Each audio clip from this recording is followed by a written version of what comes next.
Hello, இன்றைக்கி நான் உங்கள் கூட ஷேர் பண்ணிக்க போகிறது ஒரு பிரேக்ஃபாஸ்ட் ரெசிபி. சென்னா மசாலா தான் இன்றைக்கி உங்கள் கூட ஷேர் பண்ணிக்க போகிறேன். இந்த பூரியோட ரெசிபி நான் ஆல்ரெடி ஷேர் பண்ணியிருக்கேன். அதோட லிங்க் வந்து டிஸ்கிரிப்ஷனில் கொடுத்துருக்கேன்.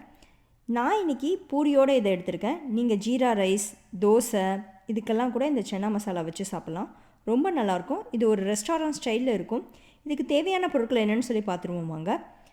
இதுக்கு நீங்கள் கொண்டக்கடலையை வந்து ஒரு நைட்டு முழுவதும் ஊற வச்சுருக்கணும். இப்போ இந்த மாதிரி பிரித்து பார்த்தீங்க அப்படின்னா தோல் தனியாக வரணும். ஸோ அப்போ நல்லா ஊறிடுச்சு அப்படின்னு அர்த்தம். இந்த ஊற வச்ச கொண்டக்கடலையை குக்கரில் சேர்த்துட்டு அது மூழ்கிற அளவுக்கு தண்ணி ஊற்றிட்டு உப்பு போட்டுட்டு நான் இந்த கொண்டக்கடலையை 4 விசில் வச்சு எடுத்தேன்.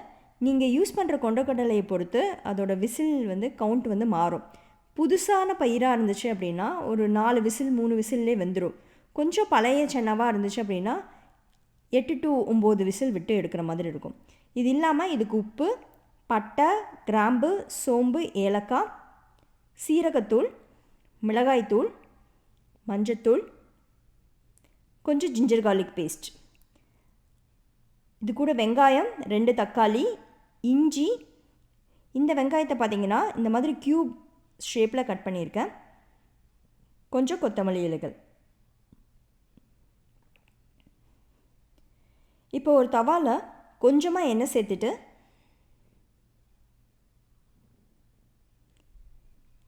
இந்த எண்ணெய் காஞ்ச உடனே நான் எடுத்து வச்சுருந்த பட்டை, கிராம்பு, ஏலக்காய், சோம்பு இதில் பாதியை வந்து இதில் ஆட் பண்ணிக்கிறேன். மீதி பாதியை வந்து தாளிக்கிறதுக்காக ஆட் பண்ணுறேன். இது வந்து வெங்காயம் தக்காளியை அரைச்சி போடணும், அதுக்காக இது கூட ஆட் பண்ணிக்கிறேன். இதுக்கு பதிலாக நீங்கள் கரம் மசாலா தூள் இருந்துச்சுன்னா அது கூட ஆட் பண்ணிக்கலாம். நான் எல்லாமே வந்து முழு கரம் மசாலா பொருட்களை போட்டுட்டு அரைச்சி எடுத்துக்குவேன். இப்போ இதில் பட்டை, கிராம்பு, ஏலக்காய், சோம்பெல்லாம் போட்டதுக்கப்புறமா நான் கட் பண்ணி வச்சுருந்த வெங்காயத்தையும் இதில் ஆட் பண்ணிக்கிறேன். இந்த க்யூப் ஷேப்பில் கட் பண்ண வெங்காயம் வந்து நம்ம தாளிக்கிறதுக்காக யூஸ் பண்ணுவோம். இது வந்து அரைக்கிறதுக்கு யூஸ் பண்ணுறதுனால கொஞ்சம் பெருசு பெருசாக கூட நீங்கள் கட் பண்ணிக்கலாம். அதுக்கப்புறம் 2 தக்காளியும் இந்த மாதிரி கொஞ்சம் பெரிய சைஸில் கட் பண்ணி வச்சுருக்கேன். அதையும் இது கூட ஆட் பண்ணிக்கிறேன்.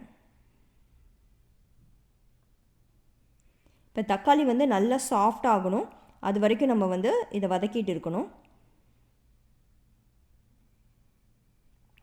இப்போ இந்த அளவுக்கு கலர் மாறினோன்னு ஏற்கனவே வெந்திருந்த கொண்டக்கடலை வந்து இதில் வந்து ஒரு அரை கப்பு எடுத்துக்கிட்டேன். இப்போ இது எல்லாம் ஆறின உடனே இந்த வெங்காயம், தக்காளி, கொண்டக்கடலை இது எல்லாமே சேர்த்து அரைச்சிக்கணும். எதுக்காக கொண்டக்கடலையும் இதில் சேர்க்குறேன் அப்படின்னா அப்போ தான் வந்து அந்த கிரேவி வந்து கொஞ்சம் திக்காக இருக்கும். இது நல்லா பேஸ்ட்டாக அரைச்சிட்டு வந்துக்கிறேன். இப்போ ஒரு கடாயில் கொஞ்சம் எண்ணெய் சேர்த்துட்டு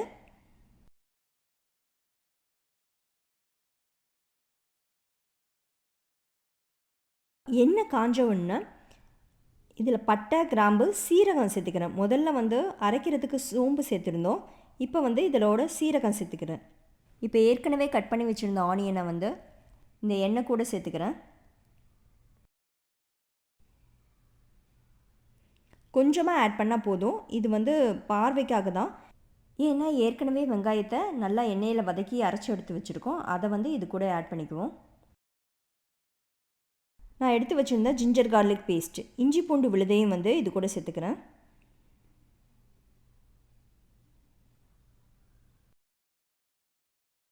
இப்போ மிக்சியில் அரைச்சிட்டு வந்த வெங்காயம் தக்காளி பேஸ்ட்டை இது கூட ஆட் பண்ணிக்கிறேன். இப்போ இது வந்து நல்லா கலர் மாறுற வரைக்கும் இந்த எண்ணெயிலே வந்து கொஞ்சம் வதக்கணும். நான் கம்மியான எண்ணெய் ஊற்றி இதை செஞ்சுருக்கேன். கொஞ்சம் நிறைய எண்ணெய் ஊற்றி செஞ்சிங்க அப்படின்னா ரொம்ப டேஸ்ட்டாக இருக்கும். பட் ஆனால் உடம்புக்கு அவ்வளோ நல்லதில்லை அப்படிங்கிறனால நான் ஒரு அரை டேபிள் ஸ்பூன் அளவுக்கு தான் இதில் மொத்தமாகவே எண்ணெய் சேர்த்துருக்கேன். இப்போ மிளகாய் தூளை ஆட் பண்ணிக்கிறேன். மஞ்சள் தூள், இது கூடவே இதுக்கு தேவையான அளவு உப்பு. இப்போ இந்த அளவுக்கு கலர் மாறினதுக்கப்புறமா வேக வச்சுருந்த கொண்டக்கடலையும் இதில் சேர்த்துக்கிறேன். இந்த சென்னா மசாலாவுக்கு இந்த சென்னா வந்து முழுசாக தெரியணும் மசாலாவில், அப்போ தான் பார்க்குறதுக்கு நல்லாயிருக்கும். சில நேரம் ஓவர் குக் பண்ணிட்டோம் அப்படின்னா அது தோலெல்லாம் வெளியில் வந்து ஒரு மாதிரி ரொம்ப மசிஞ்சு போன மாதிரி இருக்கும். அப்போ வந்து பார்க்குறதுக்கும் நல்லா இருக்காது, சாப்பிடவும் நல்லா இருக்காது. அதனால் அதுக்கு முதல் ஸ்டேஜ்லேயே வந்து நல்லா குக் பண்ணி எடுத்துக்கோங்க. இப்போ இந்த கொண்டக்கடலை வேக வச்ச தண்ணி இருக்கு இல்லையா, அதை நான் எடுத்து வச்சுருந்தேன். அந்த தண்ணியை வந்து இதில் சேர்த்துக்கிறேன். இப்போ இது நல்லா கொதிச்சு வரணும். இது நல்லா கொதிக்கும் போது கொஞ்சம் கொஞ்சமாக அதோட எண்ணெய் வந்து மேலே வர ஆரம்பிக்கும். எனக்கு இந்த கொண்டக்கடலை இன்னும் கொஞ்சம் வேகணும்னு தோணுச்சு. அதனால் இதை நான் மூடி போட்டு வேக வச்சுருக்கேன். இப்போ பார்த்தீங்கனாலே தெரியும் உங்களுக்கு எண்ணெயெல்லாம் லைட்டாக மேலே வர ஆரம்பிச்சிருக்கு. இது பூரிக்கு சாப்பிட்றதுனால கொஞ்சம் திக்காக இருந்துச்சுன்னா நல்லாயிருக்கும். சீரகத்தூளையும் வந்து கடைசியாக சேர்த்துக்கிறேன் இதில்.